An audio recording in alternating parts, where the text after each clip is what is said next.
Sopir truk berumur 18 tahun penyebab kecelakaan beruntun di gerbang tol Halim Utama jalani tes urin. Video yang merekam detik-detik sebelum terjadi kecelakaan beruntun di gerbang tol Halim Utama viral di media sosial. Di video tersebut terlihat truk berwarna merah dengan plat nomor Palembang, menyenggol sebuah Mitsubishi Expander dan Honda Brio. Pengemudi Expander tersebut lalu terlihat menegur sang sopir truk yang diketahui berinisial Mi, 18 tahun. Bukannya sadar diri, Mi justru mengamuk. Ia menabrak bagian belakang Expander. Merasa terancam, pengemudi Expander akhirnya langsung tancap gas meninggalkan lokasi kejadian. Perekam video terdengar syok melihat tingkah sok jago sang sopir truk. Tak berhenti sampai di situ, Mi lalu mengejar Expander tersebut dengan kecepatan tinggi secara ugal-ugalan. Ketika truk yang dikemudikan Mi tiba di gerbang tol Halim Utama, kecelakaan beruntun tak dapat terhindarkan.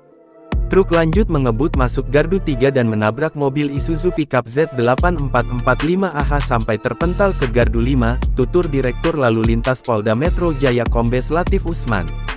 Truk yang dikemudikan Mi kemudian menabrak Hyundai dan mobil box di depannya lalu terbalik. Akibatnya, mobil pickup masuk ke lajur 5 dan menabrak mobil Yaris.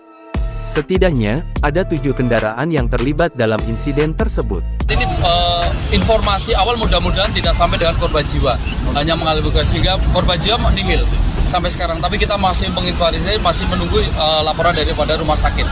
Sempat terjadi kejar-kejaran Pak dari kecelakaan yang pertama itu. Makanya tadi ini kita lagi menggali lagi karena ada informasi karena sebelum kejadian ini ada kejadian di 300 meter sebelum gerbang tol Halim ini.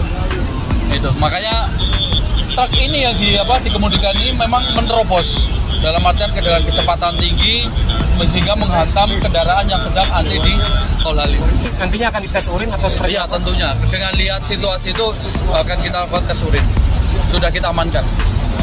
Tidak ada korban jiwa dalam kecelakaan beruntun ini. Namun, 4 orang dilarikan ke rumah sakit akibat sesak di dada. Polisi belum menetapkan Mi sebagai tersangka. Penetapan tersangka, ya belum ada pemeriksaan.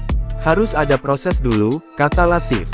Sementara itu, hasil tes urin Mi dinyatakan negatif narkoba. Alkoholnya lagi dicek. Kalau amfetamin negatif, ucap Latif. Dihubungi secara terpisah, Kasat PJR Ditlantas Polda Metro Jaya Kompol Hasbi Ristama mengungkapkan, polisi masih mendalami penyebab Mi mengemudi secara ugal-ugalan hingga menyebabkan kecelakaan beruntun. Kalau pelatnya sendiri BG, pelat dari Palembang. Dan kalau dari mana mau kemana masih kami dalami, ucap dia. Download Tribun X sekarang, menghadirkan lokal menjadi Indonesia.